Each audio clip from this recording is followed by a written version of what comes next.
Here we are at the XFX booth. This is going to be the start of our second round of booth showcases.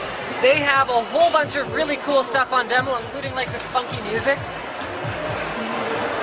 So XFX is best known for their video cards. They made a little bit of a switcheroo a couple generations ago, where they used to do GeForce cards, where now they're focused entirely on Radeon cards. So they have brought their years of experience designing and manufacturing graphics cards, as well as the sweet coolers that go with them. Sorry, Slick says it's a little low. Over to the Radeon side. So they have an immense variety of different cards, including reference cards, cards with non-reference coolers, overclocked version of their cards. So if you're going to go with a graphics card for the Radeon side, actually it's hard to make a better choice than XFX, because not only do they build the cards incredibly well, they have one of the best warranties in the biz as well. Just to say that graphics cards are the only things that they do. This, I don't know if you guys have seen this episode on my NCIX Tech Tips channel, but I actually showcased this guy right here. This is their triple monitor stand, which is capable of mounting up to 3 24-inch monitors, either in landscape or portrait mode, for the just most balls-to-the-walls Eyefinity setup that you can get without spending a fortune on a custom solution like the Samsung MDT series. Last but not least, we have a fairly new addition to XFX's lineup. So this is their Pro Series power supplies. They actually have power supplies ranging from 80 plus bronze all the way up to their limited edition 1000 watt, 80 plus Platinum 1000 watt. And if you guys are following my personal rig upgrades on my Linus Tech Tips channel, you'll probably already know that I'm actually custom sleeving one of those with individually sleeved cables, and that is what I have opted to use for a couple of reasons. Number one is that it has the best efficiency on the market, and number two is their hybrid silent fan switch. All you gotta do is flip that switch and your fan on your power supply doesn't even turn on until you hit about 500 watts load, which means it's 100% silent unless you're in like a max load gaming scenario. We're here at the AViiQ booth, where they have a variety of different professional types of products, so check this out. These are designed to basically clip to a shirt pocket or to the inside of a notebook, or even like on your pants pocket. You can see I'm sporting one right now. These are meant to replace your long, bulky cables that have the potential to, get broken or lost more easily. These you can clip somewhere, keep them safe. They're 100% durable, and they're not long. So that's a dummy, so that's not going to fit in there at all, but that's not really the point. The point is that it will fit in a real one. And then there's also a variety of other things. So you've got USB-A to Mini, as well as USB-A to Micro B. We've also got a couple other products. So this is their notebook stand, which is made out of Highlight, thank you, which folds up like this, and then you can reassemble it like that. Bam. And finally, last but not least, they've got a line of iPad cases that actually uses a composite aluminum on the back, so it feels like you're actually still holding an iPad, and they're compatible with the smart cover. So you just clip your smart cover on here, and then you are pretty much completely protected as far as your iPad goes. We also have one more product here. Portable charging station. Aha, portable charging station. So this actually sits here, it plugs into here. This activates the hub. You can charge up to 3 devices at one time. That's 15 watts of power, enables charging of iPad, iPhone, BlackBerry, or any other Bluetooth headset, anything that's USB charge enabled. Awesome, there you go, and you keep that in a handy little carrying pouch here so that you don't lose anything. If you're traveling, you're on the road all the time, you just have one thing to plug into the wall, all your cables are right here, you're ready to go. Good stuff. Here we are at the MSI booth, where the main focus is military class 3. So the military class 3 concept basically revolves around using the highest quality, most stable possible components to design their cards and their motherboards. So military class 3 doesn't actually refer to some of their other concepts, such as, okay, this doesn't balance unless you have a graphics card on it, there we go, such as their Twin Frozer 3 coolers. So right here we have their GTX 580, although they do have next generation products coming with their custom coolers. So the advantage of a Twin Frozer cooler is that rather than a reference design, which will usually load around 75 to 80 degrees, Twin Frozer coolers can keep even high-end graphics cards at around 55 degrees under load.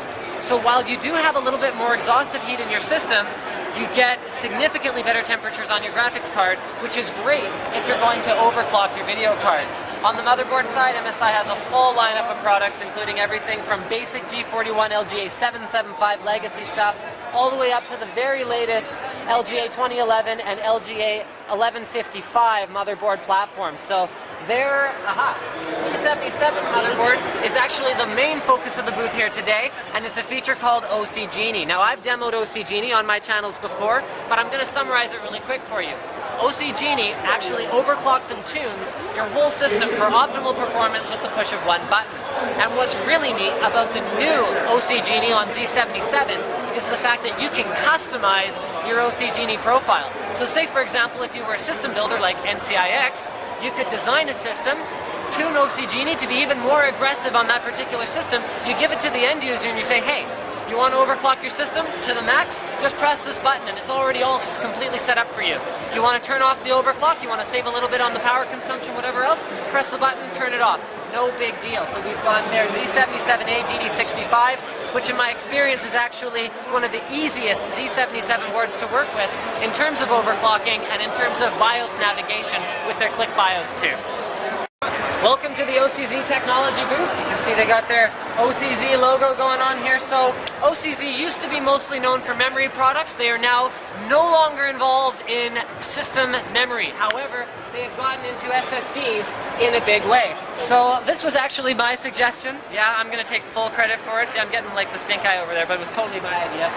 My suggestion was that in order to demo the value of an SSD, they bring two identical systems, and we're not even talking high-performance systems. I mean, these are Dells.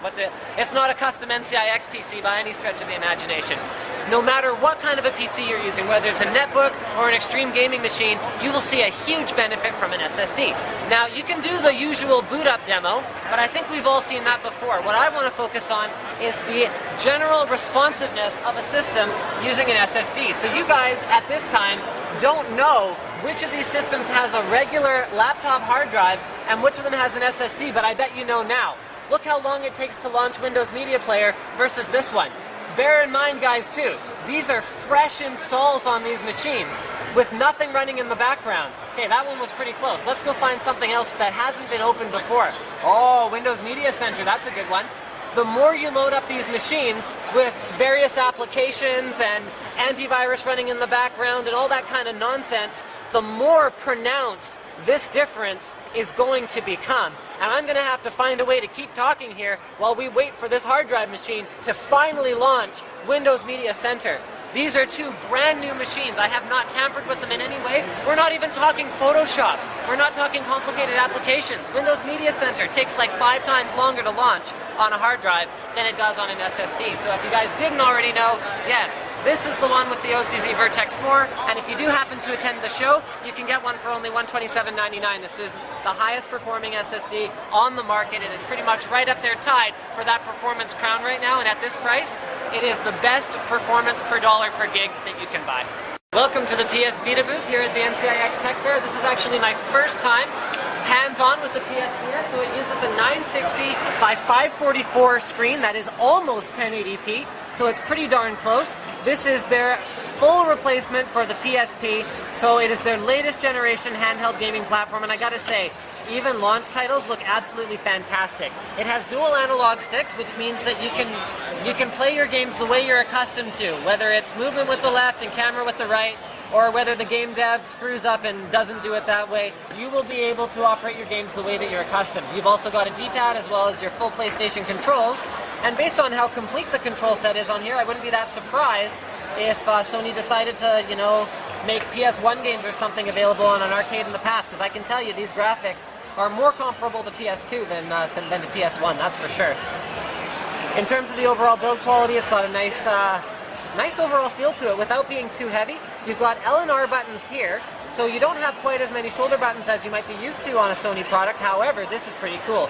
It has a touchpad on the back, which the game devs are free to use in any way they want. So you can program it to be like R2, R3, L2, L3. For example, in soccer, you can aim where you want to do a free kick at the goal according to where you press on the back pad. So there's all kinds of neat stuff like that. Let's just have a look at one of the other launch titles where they've got one of the golf games going on here.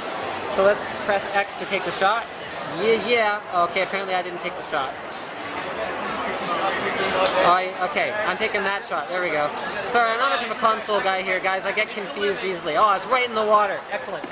So, That pretty much wraps up this round 2 of vendor booths. Don't forget to check us out at the NCIX Tech Fair, and don't forget to subscribe to Linus and NCIX Tech Tips.